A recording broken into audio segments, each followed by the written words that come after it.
Hey everybody, this is your girl Charlene with Soul Sisters Talk, and I want to talk to you today about this next podcast. Man, it's extremely hard for me to even discuss this podcast because it's done with someone who's a very, very dear friend of mine who is on a journey of going through a divorce with her significant other or spouse. And she's talking about what her life was like going through abuse. And for most of us, when we think of abuse, we think of someone being physically abused with some type of mark of physical abuse, a black eye, a broken arm, something that we can put our eye to and make tangible. However, what I learned during this podcast was abuse comes in so many different forms. And our guest today is going to share with us her traumatic and very real experience on abuse, from financial abuse to emotional abuse, and the lasting trauma that this will has caused her family and her children.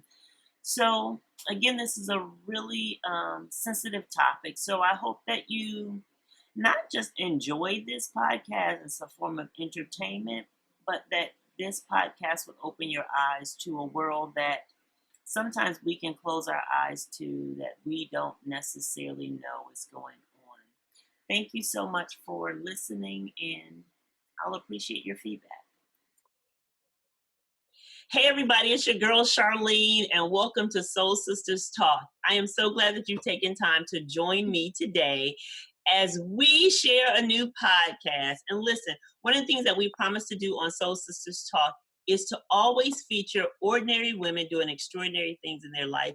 And I promise you, this won't be any different today. The word soul has one of the definitions is to have kindred spirits. And so one of the things that women share together is our kindred spirit.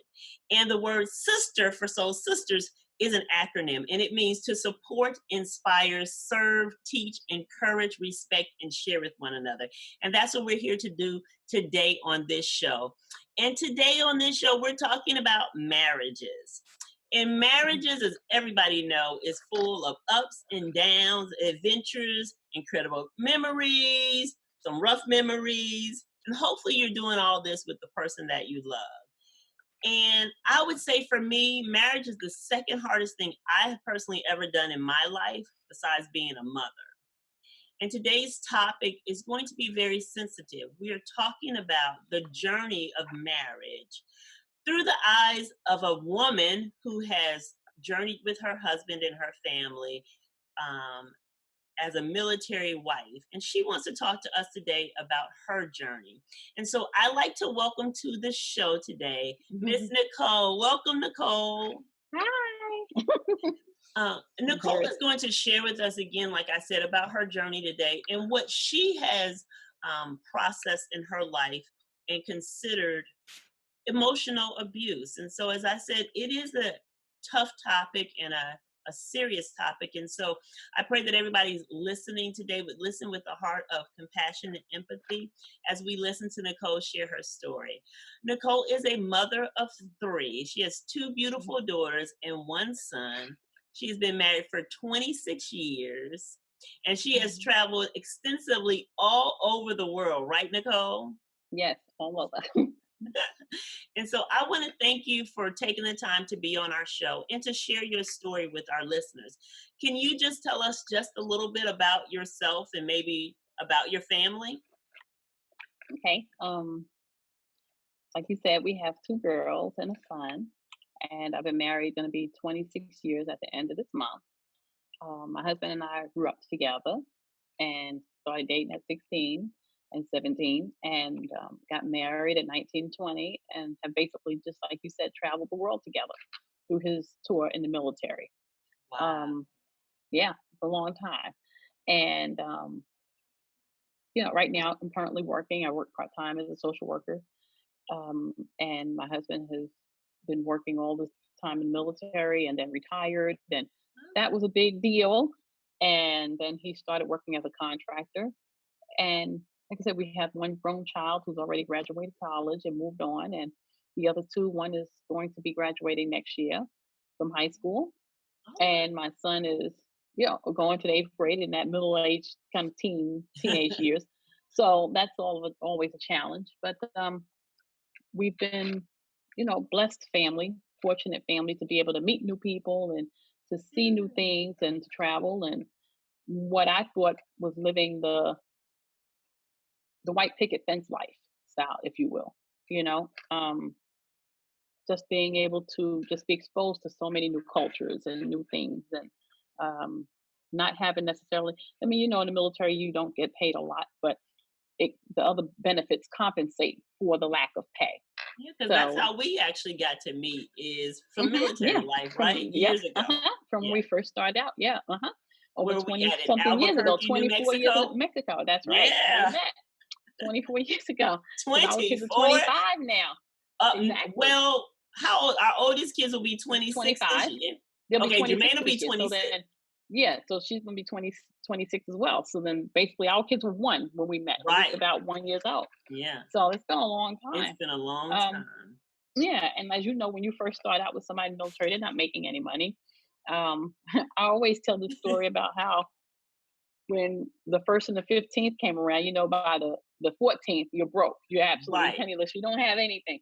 And you might have to write a check to float that $10 just until the 15th on the 14th, so that way. But Well, let me tell I you could what, people still live like that today and they ain't in the military. but but you would think it's funny now when you look back at it and you say, wow, we really did that. But we did. And even when you could go and you're down to your last $10 and go to McDonald's and you buy the two Big Macs and large fries and the biggest drink, and the supersize was out then. That's when supersize was all the rage. And but then you can go home and rent a movie and you spent your $10, but you were happy. That's You were all you happy. had. And you were Mhm. happy and you could go and lay in bed and watch that movie together and eat those supersized fries and all those things. But I can Absolutely. remember that.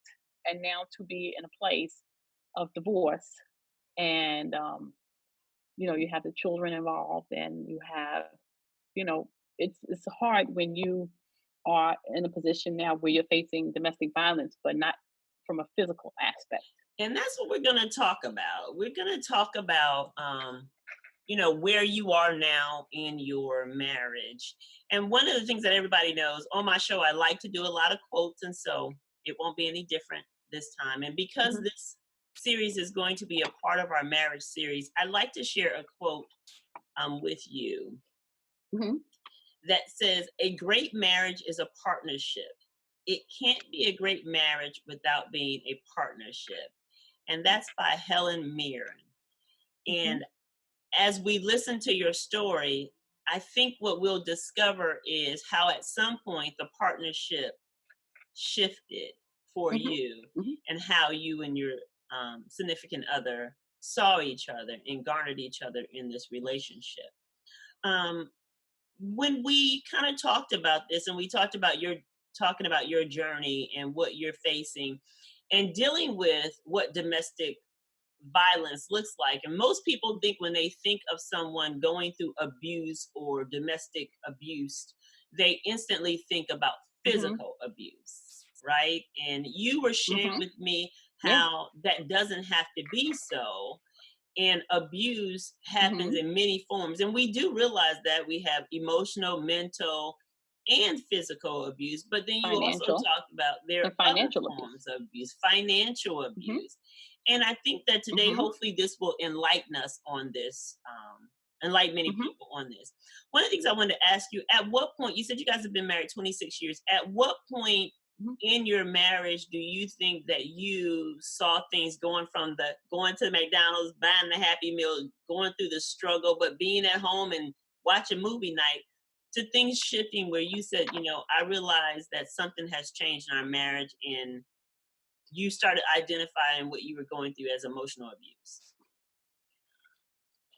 I would say that about 12, 13 years ago when I was pregnant with my son, about 13 years ago, initially, it seemed like he was very excited when I announced that I was having a baby. I can remember him coming to my job and calling my family and telling them.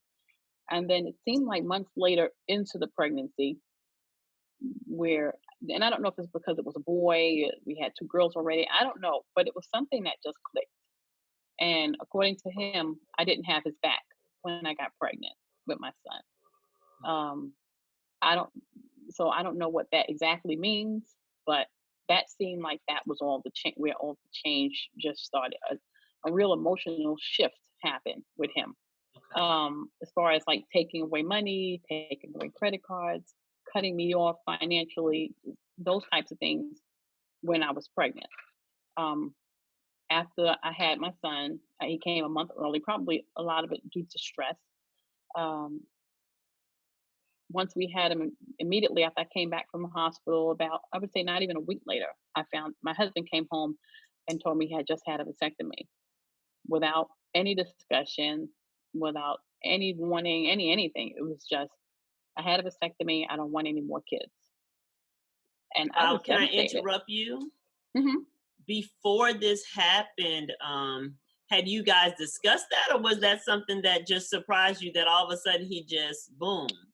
It was just a surprise. He never discussed a vasectomy with me during the pregnancy. He was saying that, but Prior to when that. he was angry, but never before did we discuss that we wouldn't have any more children. It was just an up in the air kind of thing, more or less. I guess for women, you really, I mean, you don't discuss it. If some people do plan out the children exactly to the day, but for me, it was I love children. If I had another one, then I had another one. I love children, so I didn't see where it would be such a devastating event Detrimental. in the household, or something that would be so detrimental to the marriage. Like I told you earlier, my mom always said if you have one more child or one more visitor, you add more water to the pot and make it stretch. There was nothing that I could see where it would just be that hard on us financially or emotionally. I would have thought because it was a male child that it would have made him even that much more in love with me or happier to be saying that my wife is having my son because I thought I was the cat's meow. I'm having a son. You are, You couldn't girl. tell me but you couldn't tell me anything. I was all dressed up. I was fixed up. I was all very about. I'm having a son. I'm having a son because I've always wanted a boy. And for me to be having that son, thinking that my husband would just adore me at that time, it was totally opposite. Wow. And so you're fine. You said you were 35. You're finding out you're pregnant with your third No, child. 30, was that 35? Probably about 32, Okay, 33, or I'm sorry. something like that, Okay. somewhere around in there. So in your 30s, you thought your husband would be super ecstatic about it. However, when Mhm. you told him, you realized not so much. And not only was he not happy, but then he went and had a vasectomy without ever acknowledging you or talking to you about it. So Mhm. I did a series, or not a series, but an episode before, and we talked about um, the census report on divorce in America, what the numbers Mhm. are, and it's astronomically high. It's 40 to 45% of marriages end in divorce. But that statistic was one thing. One of the bigger things that hit me in studying was that one of the number one causes of divorce is communication. And as I'm Mhm. listening to you, it seems like that was a root for you guys because you hadn't communicated those things. You're thinking, great, bigger family, the better off we are. He's thinking, cap it, I don't want any more. And Mhm. do you know what that stemmed from? Was there a root to him not wanting a larger family? Was it age, work? He came from a small family. Do you know what it was that made him feel that way? Honestly, he just never really it was I I think it was all financial for him. Okay. He only looked at it from a financial aspect. There was nothing else that I could think of or that he's ever really expressed. It was all about money. Were you guys struggling financially at that time that you were aware of? Nope. We were just living like we had a new home there in Georgia where we were living at the time. Um, my daughter was 4 at the time. The youngest daughter was about 4, so they were about 4 years apart. But we weren't struggling. We weren't hurting. I mean, we weren't struggling, but we weren't like I said. The military is only going to give you so much. Right. I've always maintained some type of work. It was usually either part time or something full time, or maybe being a student. But it was always something flexible to be there with the kids. Right. So So getting back to, I heard you say at that moment when you felt like something had shifted in your husband. When did you feel that it shifted from just him not being happy about it to it transitioning to where you felt like you were in a an abusive type of situation? Just like I said, the way he treated me during the pregnancy, Okay. really just cutting off communication, not really wanting to be bothered, coming home and finding like the cable boxes snatched out of walls, Wow. threatening to take away my vehicles. I had a truck that was leased, and trying to take it away from me while without my consent or without my knowledge. Oh wow. Just doing a lot of things, cutting me off of credit cards, not allowing me to have. I mean, I had to use money that I had from a unfortunate incident with my sister, but I had to use that money basically to get by financially because he had cut me off. Okay. So you do anything I needed for my son. Okay. And so now I hear how you're identifying when we were talking about the different forms of abuse, how Hmm. you're identifying with the financial abuse, how that's tying Hmm. in. That for you it was emotional, you had an emotional component, but he really was Hmm. using finances. Now, why did he have the upper hand with the finances? Was he the only one working? Were you working? What's the backstory with that? Did he make more money? How did that work? Well, he was always the primary earner because he was the one with the steady job. Okay. And by this time, this was the one, two, three, four. This was like the fifth base. Okay. But at all the other bases, they were starting out. Like when we were in New Mexico, we were there for like a year and a half, maybe if that, maybe two. We went to Texas, it was only a year. Then we went to Japan and then Germany.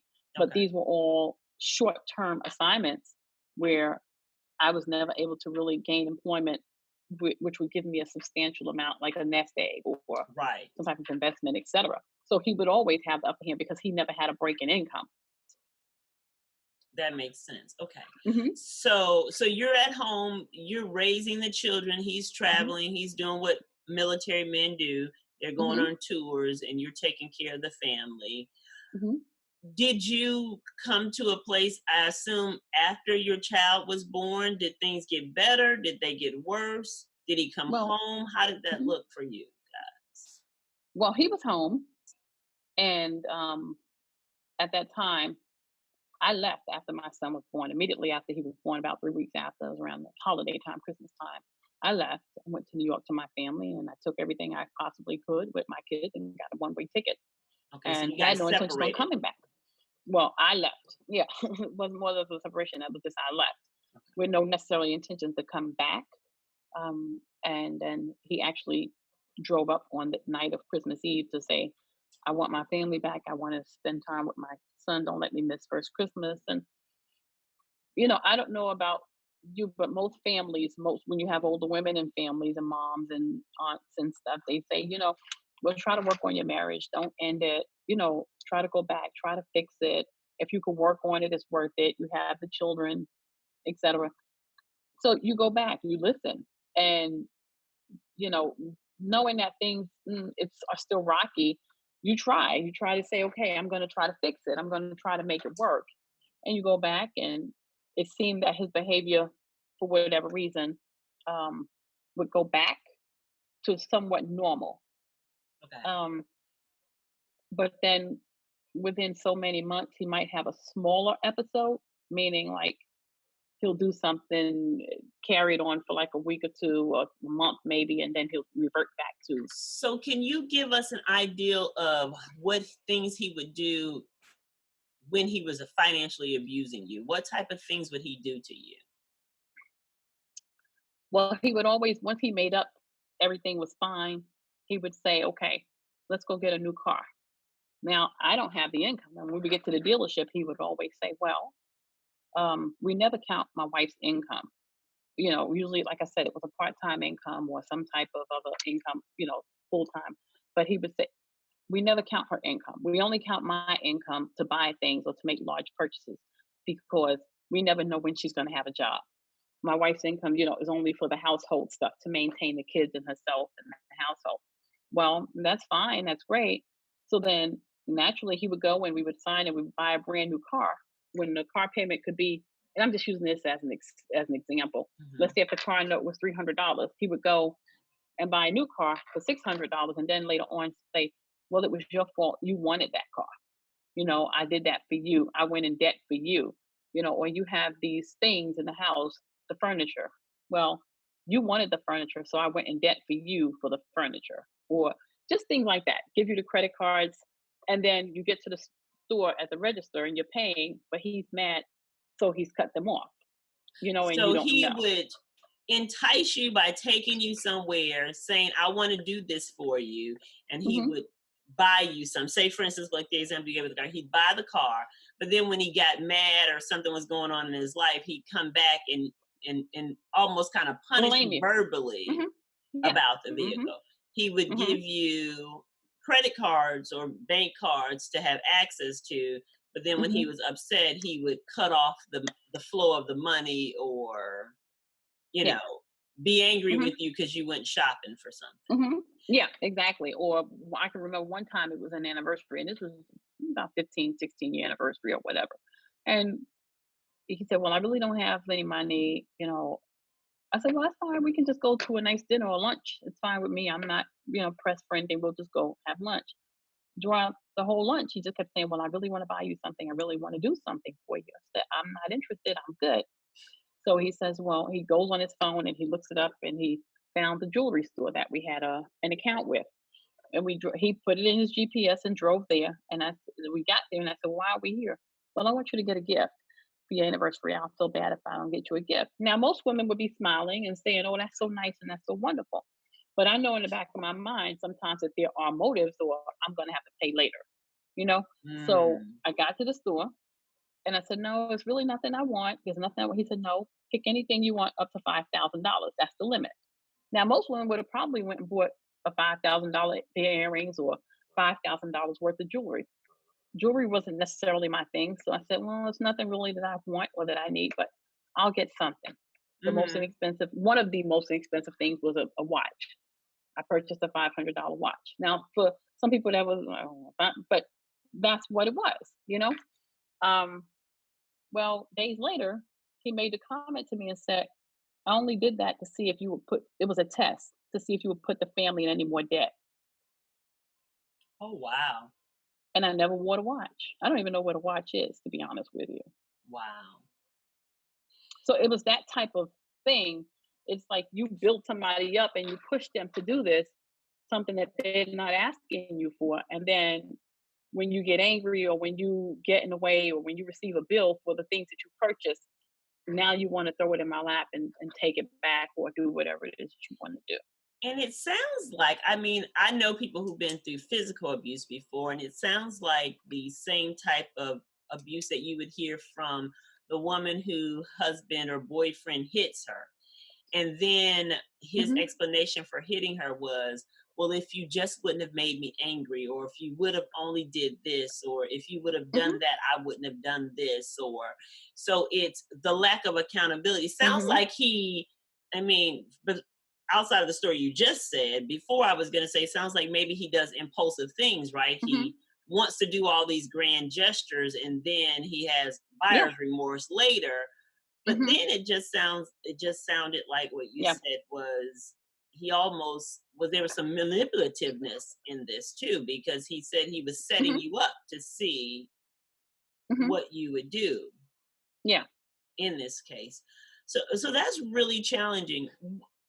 Did During this time, did you guys seek counseling or anything so that you guys can come on a Mhm. better page of understanding each other financially, and just how he thinks and how you think?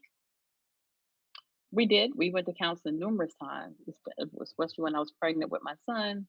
We went to counseling after that. We would go to counseling often. And what would happen is we would get to a certain point and he would say, "Oh, I think we're fine now. We don't need to go back.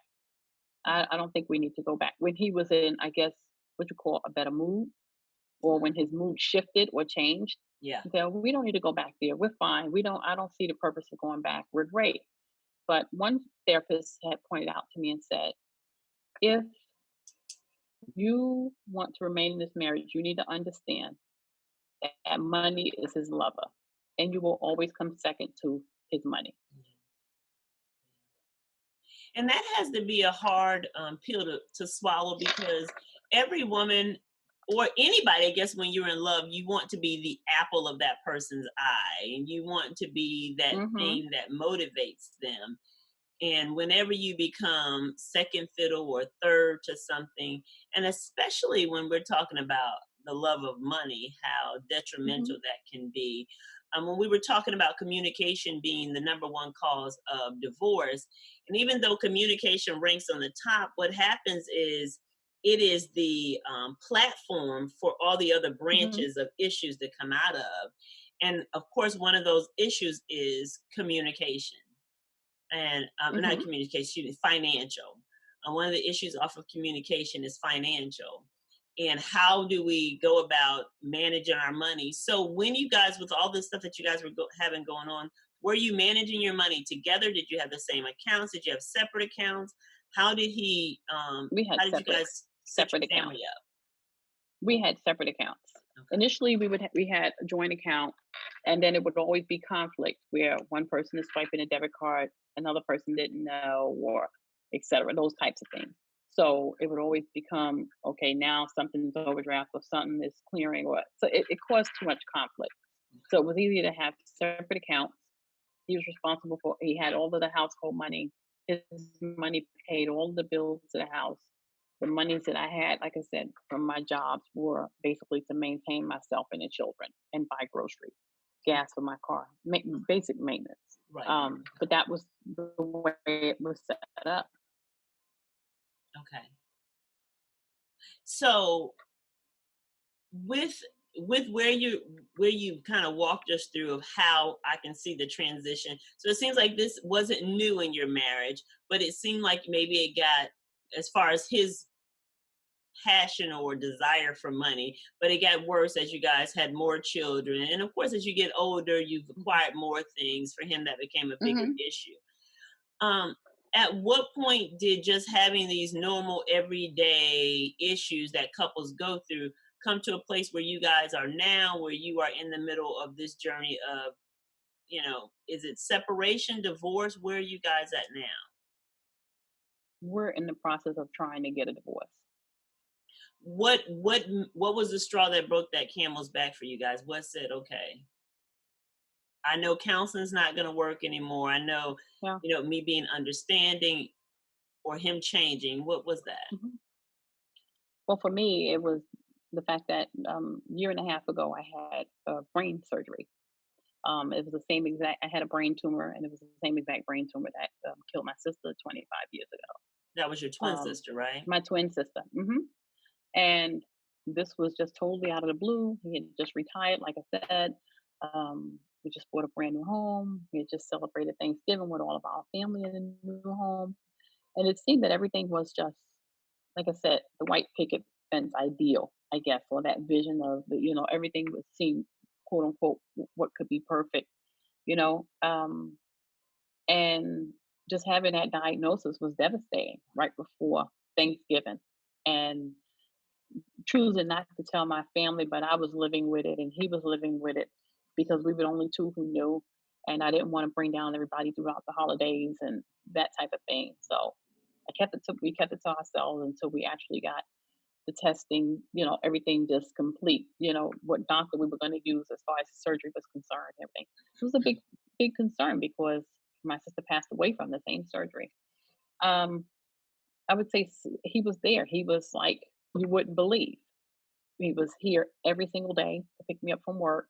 He was at every appointment. He was at every needle I had to get for every test. And I'm terrified of needles. I cry. But he was right there to hold my hand throughout the whole thing and say, "Don't worry, I'm right here." Um, Throughout the night when I wake up with bad migraines, he was right there to support me. And 6 months after I had the surgery, he was starting to revert back to some of his difficult ways, I would say, about money, and everything has about money, money, money. But he wanted this big home that we had just purchased. He wanted these things that were in the home, and saying, every day or every other day, let's go check out this. How do you want the lighting to be? Where do you want? We would be in Home Depot for hours, or Home Goods, or the furniture stores. What kind of sofa would you put in this room? What would you like to have in that room? And how you, I mean, if we took money from 401k and retirement money and put it into this home that we thought would be our, I guess, forever home for right now until we got older and wanted to sell it. Um, and then 6 months after that, he just basically told me, well, I didn't marry you to take care of you for the rest of my life. I came out of the surgery well.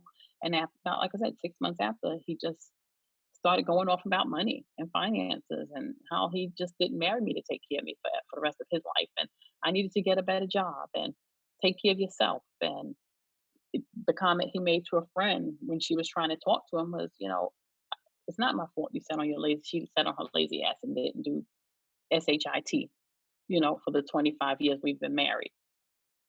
And I mean, it just at that point, I don't think I was any more good at that. I was over it.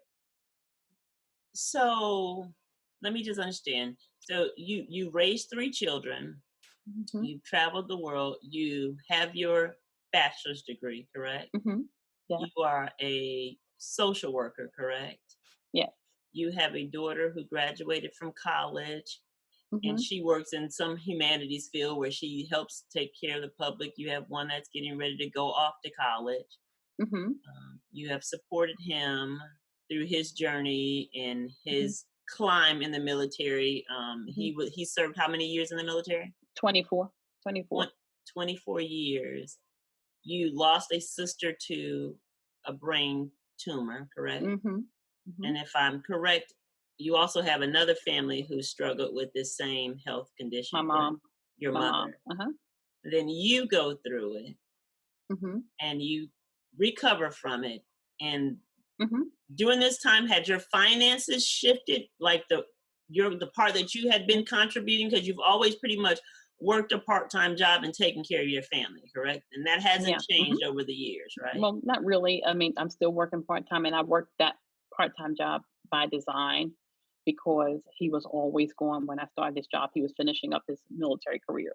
So this was ideal that I would be the anchor, continue to be that anchor for the kids and be home. Um, and then once he retired, he, he left and took a job overseas for a short time, and then came back, and his job was a traveling position. So this job was ideal in the sense, even so, with my son with his own, condition that he has. So Um, I guess I was trying to paint a picture that who you have been through this 26 years of your marriage has been mhm, very consistent, the type of yes, mother and wife you've been for your hmm, family, right? Making sure yeah, that you're the hmm, staple that they can always depend on. hmm, So he's there. You made a point to let us know that he was there and very supportive for you when you got diagnosed, hmm, while you were going through your treatment. hmm. While Then I was after recovering, while hmm, you recovered, but then some point after you recovered and you're hmm, starting to get back to normal, hmm, he has he reversed what you said. He went through these cycles, these ups and downs where he was good and then hmm, he'd have these moments where, all heck would break loose. So he's hmm. on one of his cycles and he shares with a friend of yours that he didn't want Yes. to take care of you. Yeah, a friend that came to the house, we were having, she just came in and we were fussing, and he was just going back and forth. And basically, he just told her, yeah, it's not my fault. She's trying to convince him, like, and then when he said what he said, it's not my fault. She sat on her lazy ass and didn't do SHIT for those 25 years. She just cried because she's a military wife of 24 years, the same as me, myself, and raised three children and knows the struggles of leaving work and not having a job and solely having to rely on a husband or having a job or losing. So it was very emotional for her as well to hear him say that. She's like, how could you say that? Why would you? But that was really for me when he said that and my children were around, even making the comment to say, "You wouldn't have anything if it were for me. If it weren't for me, this house is mine. Everything is mine. Everything you have is mine. You can get out. Everything belongs to me." It just, you know, you work so hard and you come from sharing Happy Meal or McDonald's, meals, and you get to this point where in life you've sacrificed and you've done what you were supposed to do.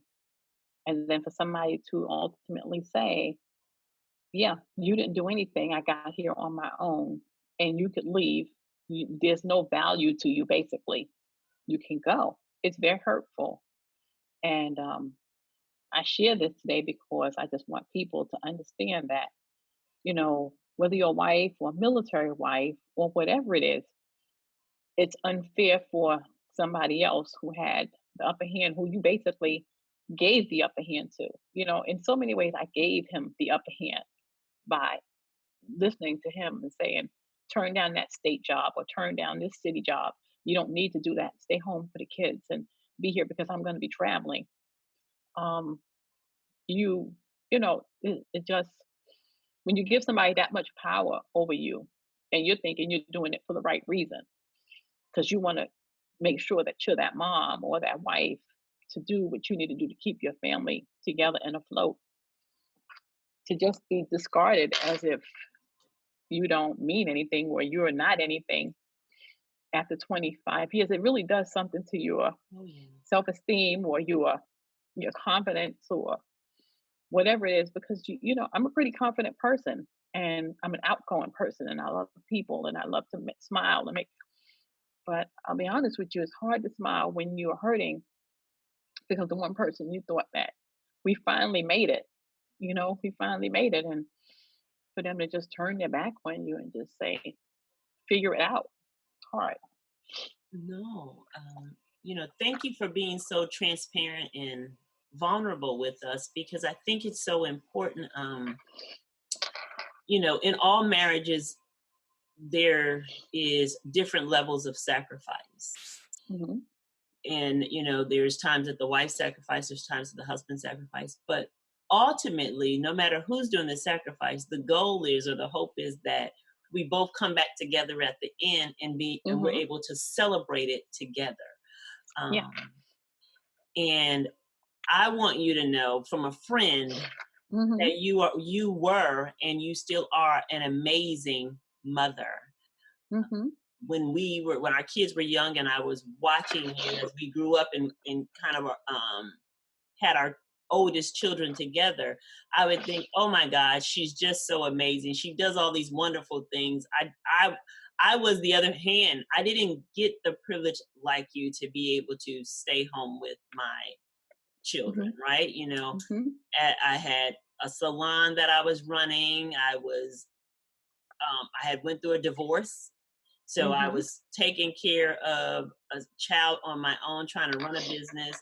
And I had my mom who literally, for the first maybe 6 years of my Hmm. son's life, 5 years, I would say, was there helping me raise my child because I was gone for 10 or 12 hours a day.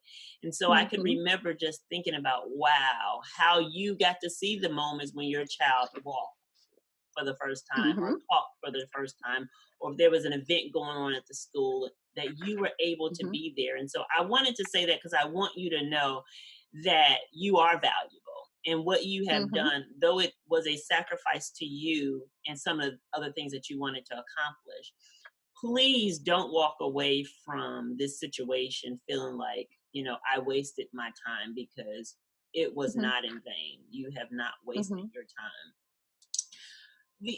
The thing I wanted to ask you next was, as you have come to this place where you've made a decision to move forward and separate in different directions with your Hmm. spouse, um, what have you learned about the journey for a wife actually in your position, trying to decipher through how do I move forward? What's my next steps?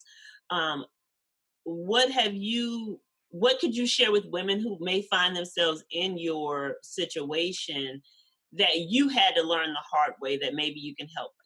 And I know some of those things where you like understanding where you live because the laws are Hmm. different, understanding how what separation is versus divorce and how that goes. Can you share a little bit of that with us?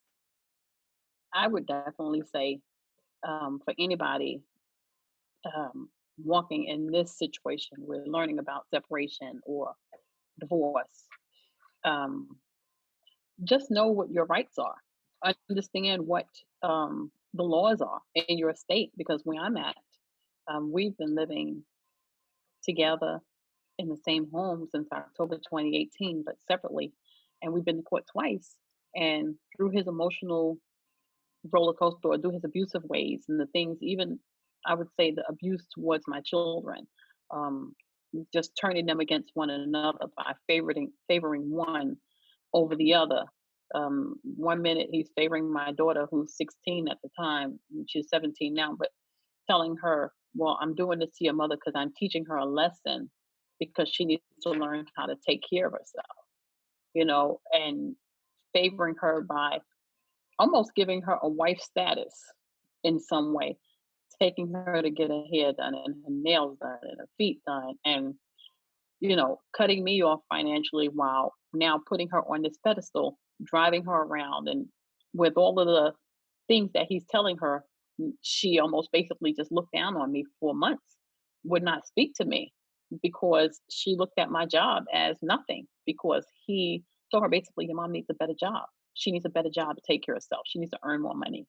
And my son, who has his own situation, he suffers from Asperger's, but he's very just on the scale, just touching the scale, but he's so bright.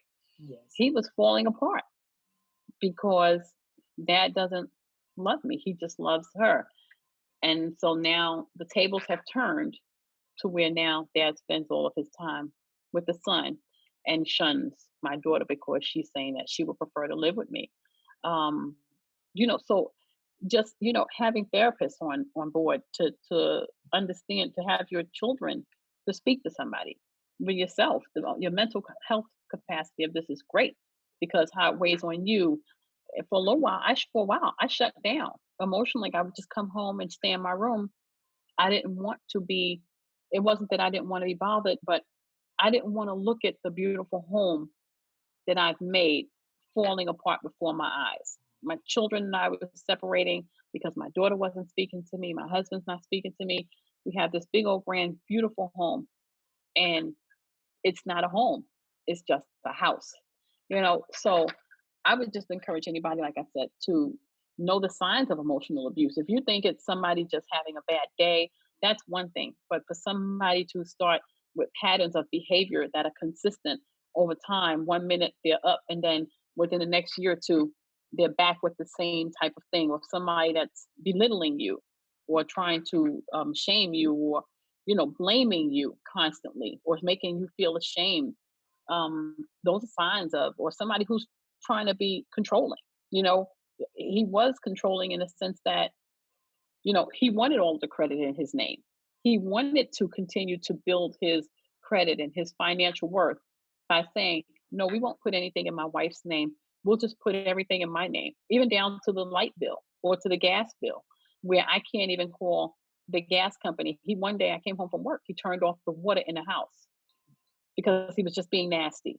Well, I couldn't even call the water company to say, hey, can you tell me about this account? Is the bill paid or not? Because my name is not on the account and I'm not authorized to call about the water. So it was those type of things where I believe that people do this in order to know that I can still keep you under my control if I Wow. want to. Wow. So I would just say, it's not, if you start to feel really bad about the way somebody's speaking to you or treating you, then, and it's just not a typical argument, then you need to investigate. Okay, well, am I being abused? And I work in this realm. Right. So looking at somebody else, I would say, wow, you're that's some type of emotional abuse or financial abuse, or it's this or it's that.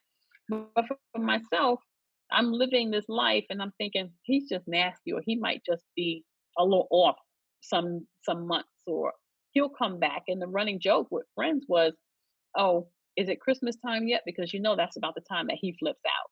Or is it tax time yet? Because that's the time of the year that he flipped out. And so, but then when you stop and you really think about it and you look at it, you say, wow, this is abusive. This is not a good situation that I'm finding myself in. And I really need to either A, encourage him to get help, or B, I need to leave. And he's not willing to get help. So why did I have to take care of myself. And I'm glad you said that because I was going to ask, with him having such an extensive past in the military, and we do know that, I thank God. I want to first say, thank you for all the men and women who fight for our Hmm. country and they serve. And so this is definitely not a slight to anyone who has served in the military. We appreciate what you do. My father is a veteran. He served for almost 32 years in the military. So I am Hmm. a military brat myself. And so Hmm. I honor those who serve in the military. But I also know that the trauma that they go through emotionally and some of the things that they see, and that's what I was going to ask you about.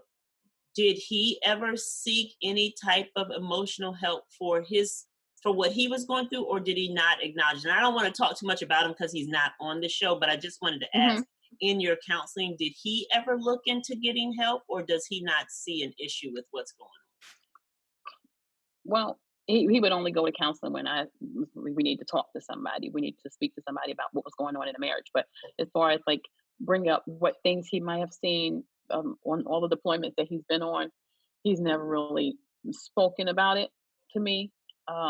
It was always, and to be quite frank and honest with you, he would just say, I'm going over there to make money. It's easy money. Where I'm going, it's easy. It's like everybody just comes and goes back and forth to these places because they just want to make money for the 6 months that they're gone.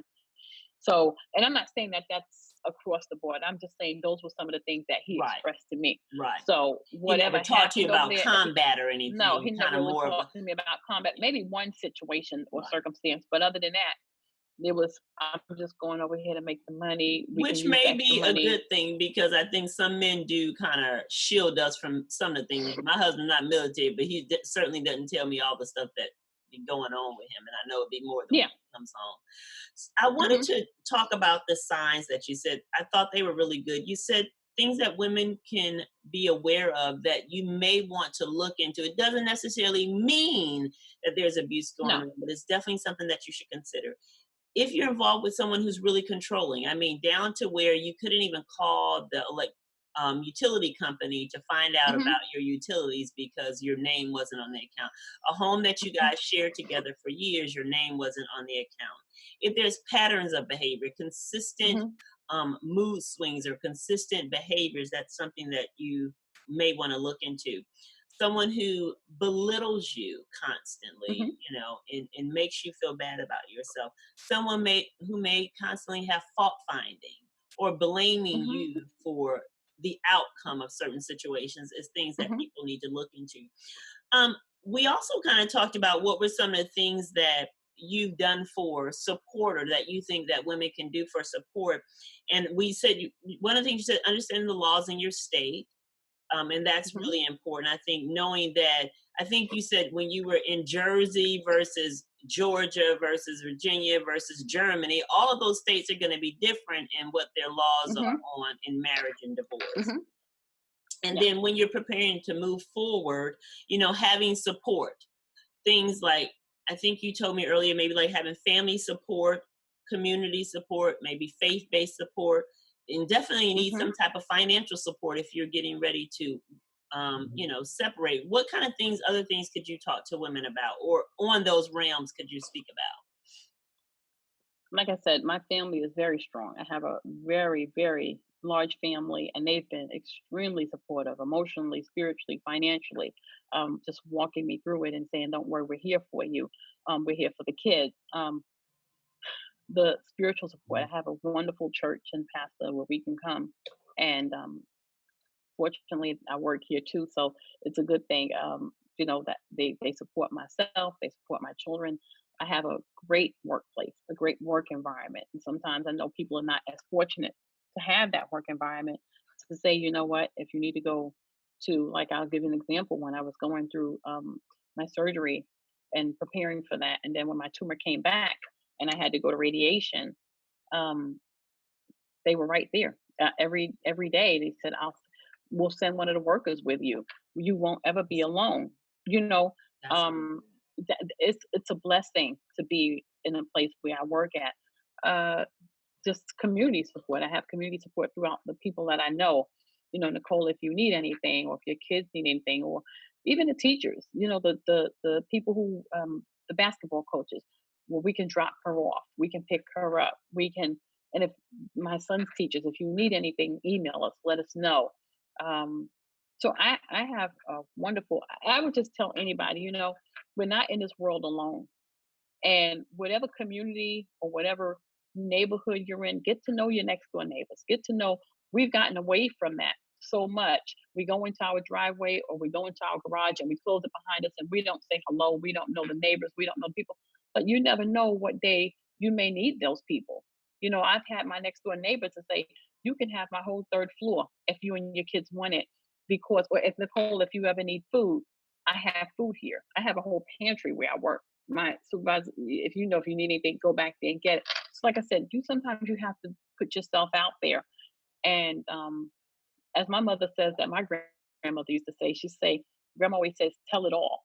Don't be afraid to tell it all. You know why? Because the person who's doing the abusing will walk around and will look like a saint, will look like the father or the husband of the year. And everybody will look at him like he's this upstanding man in the community. He wears a nice shirt, he wears nice shoes. Those are the things that you actually picked out for him. A nice watch. He dresses impeccably, but nobody would ever know or believe that children. So I would say just make sure that you put yourself out there, and express if something is really going on. You express it, whether it's to your child's teacher, to the therapist, to the person that you can trust at your workplace, to, like I said, a pastor, whoever it is, that people know what's happening, because you never know when emotional abuse can turn into something more like physical abuse. I really want to commend you and applaud you for saying that. I think you hit the nail on the head when you talked about being able to use the community and the support that we have around us by Hmm. opening up. Hmm. And I think that is one thing that our culture has gone away from, is being able to know your neighbor and being able to just be open about what you're going through, because you never know who is listening and who can help you on this Hmm. journey. For you to say that your neighbor said, I have a whole third floor, if you need a place to Hmm. stay, come here. For Hmm. your employer to say, we have a pantry full of food, if you need anything, Hmm. we're here. So I think whenever you're going through any type of abuse, your grandmother gave you good wisdom, because you feel like you're going through it alone sometimes, because Hmm. everybody's looking on Hmm. the outside of the package and they're like, oh, this is such a beautifully wrapped package, beautiful family, beautiful this. And you're in the Yes. inside Hmm. feeling like, if you only knew, I didn't even have water this morning to bathe with, they didn't know that. Hmm. And I think it is knowing who's safe enough for you to be able to open up to and share. And so thank you for saying that. I think that people forget to connect with one another, and that's very important for us. Human touch and connection is so important. So Hmm. thank you for sharing that. And having, even, I thought it was, I don't know if it's because of where you work and the type of work you do, but that you're able to share that with your employer. I think a lot Hmm. of people are afraid to share with their employer what they're going through. And actually, as being someone who was a department head before, I am much more sympathetic to one of my employees or team members if I know that something's going on in their life, right? Hmm. And if they're just taking off work and they're not showing up and they're not doing their work and you don't know what's going on, you're like, well, now you're up to for me to assume what's going on, and you possibly get fired because I think you're not doing your job. Versus coming Yep. in and having a closed meeting with me and saying, listen, I just want to share with you, not too much, but to let you know what's going on in my life. So if Hmm. this is happening. And so I think that's so great. Thank you for sharing that. The last Hmm. thing I want to end this with is some of the resources that you made that women need to know are available. And I guess men, if you're experiencing abuse, there are hotlines for domestic abuse, correct, Nicole? Yes. Uh-huh. The domestic Definitely. abuse hotlines are just, I mean, numbers that you can just Google and look up. They have regular 800 numbers that you can look up and you can Google and say, okay, domestic violence. So, I mean, and She's even if you looking have up to do it some from now, work, y'all. and I'm looking up some numbers. Yeah. But you can, there's a national domestic violence hotline. That number is the 800-799-7233. Can you repeat that one more time? 800-799-7233. And that's a Excellent. national number. Okay. So that would be for everybody that you can reach out to and explain your situation, and perhaps they have ways to either get you out of the situation or refer you to some places that can help you, whether it's counseling or whatever it is that you might need. Good. And then support groups. It's important that there are support groups out there. The Mhm. Salvation Army, do you guys offer support groups, or you can connect people with support groups if they had any? Are they, if they're in Well, need? we can refer people to support groups and different organizations that could help with domestic violence, or whether it's a food pantry or if it's something that somebody needs with utilities, etc. That type of ordeal. I mean, we can always refer people or try and see. And then every brand has different things that they do. So I can't say it's the whole entire army, but it's just different branches offer different services. Okay, good. And then the other thing is, I love what you said, and I heard what you said earlier, that you're not the only one going through this. Your children are Mhm. dealing with this too. And so, having a professional counselor or a therapist that you can go through, that can walk through this journey with you. And I heard Mhm. you speak about that. And so, that's another resource that people can look at. I think that there may be resources in those support groups where they could be free counselors and therapists, but there's definitely Mhm. professional therapists out Yeah. there that you can contact and reach, and that is Googling as well. I want to leave though before we Yep. end with an empowerment for women. When we talked about this, you and me, and I don't know, hopefully it's okay that I say this. I think that it's one thing for women to go through this. It's another thing for you to have a voice about it. Mhm. But it's the ultimate when you have a call to action. And I'm so proud of you, Nicole, that you Mhm. said, Charlene, I took a call to action. I am actively trying to work to understand our laws and to change some things. And so Mhm. you met with some political people in your area for them to look Yes. and change how they see what women can go Amen. through. Are you able to talk any about that, or just, Well, how did you get the motivation to do that? well, I was at a an event, and I just actually just took the initiative to walk up to the mayor in the area and say, "Look, this is what's happening." But mostly, I wanted to express to them that while you look on the domestic violence websites, they always list, you know, domestic violence is physical, is psychological, is emotional, is mental, is financial. It's all of these things. But the only thing in my state where I am, and I don't want to reveal what state, but what the state that I'm in, they only written in the statute is on domestic violence is on. I'm sorry, physical violence is the only thing that's written in the statute. Meaning, like if you want to go to court to prosecute somebody, it would only be based off of physical violence. Everything else is just basically out the window. So my issue with the people here in this city, in this area, is look, if you're going to list that psychological abuse and mental abuse, emotional abuse, and financial are all parts of physical of domestic violence, then why wouldn't you act on it? Why would you just basically dismiss it and say, okay, well, you can be in a house with somebody who's emotionally abusing you and your children, financially abusing you, taking away all of the money, keeping everything to themselves. But oh well, there's nothing we can do. Basically, you're just going to be left out there until he hits you. That's basically what I've been told over and over and over. If I go to the police station and complain about, or he took the money away, or he turned the water off, or turned the lights off in my room. Well, did he hit you? Well, sorry, there's nothing we can do. There's nothing you can do until he hits you. So, but why should women have to wait until they're hurt or killed, you know, in order for something to happen? Because usually, typically, one thing escalates and leads to another, and it can even be the woman in that situation where she's gotten to the point where she just really literally cannot take anymore and can't restrain herself to the point where physical violence occurs. So we don't want people to have to get to that point. And I don't think it's fair to put women or men in that situation where we have to wait until physical violence actually occurs. I think that if it's proof that financial and emotional and psychological abuse is happening through whether it's a counselor or, you can have proof through bank statements and proof that this person is the earner of the house and has always been that earner and now has cut you off financially so that you can't leave or that you can't have any options, then I think that something needs to be done. I think it needs to be brought to a larger scale. And that's my goal right now is to try to bring that to the forefront in this community and say, look, women need help. Men need help. Whoever is in this situation or circumstance, they need to be helped. The children need help. So that's where I'm going with this.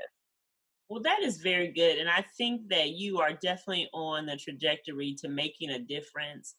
And I like what you said. It's not that we're not saying that you can't leave Mhm, in from a person who's abusing you, but you're saying I want it to be identified because it can make it much more challenging outside of mhm, someone physically abusing a woman to mhm, get away from that situation. And so mhm, I want to thank you so much for mhm, coming on and sharing your story.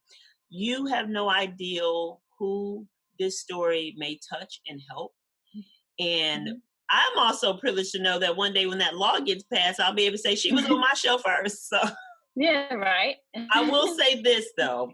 Um, I am an advocate for marriage, and I am, my heart empathizes that you have dedicated your life to what you envisioned as being your future Mhm, with your significant other. But I do pray that you walk away no matter what happens from, God can do anything, anything can happen. mhm, No matter what happens, is that you always walk away being whole within yourself and knowing that mhm, the contribution that you've made for 26 years mhm, has made a difference to your family's legacy. mhm, And I think that's the most powerful thing that we could leave knowing as women. Our self esteem is constantly, um, it can be in someone else's hands, especially when it comes to the matters of the heart.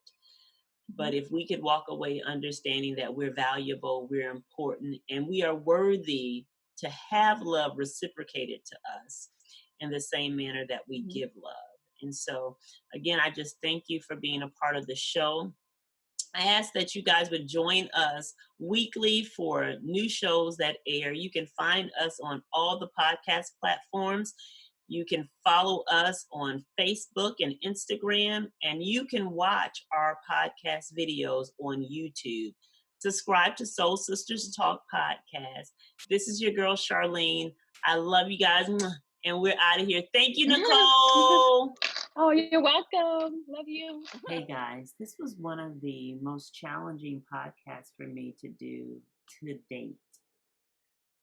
My face through this podcast was the face of, I really just don't know how to respond or what to say to the trauma of what this young lady and her family is going through.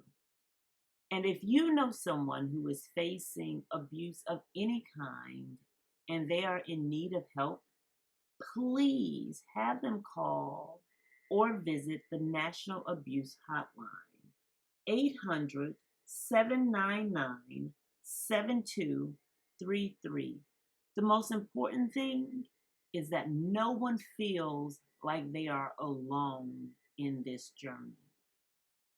Abuse has many, many faces, and I want you to know that there's someone out there who wants to help you through it. We love you.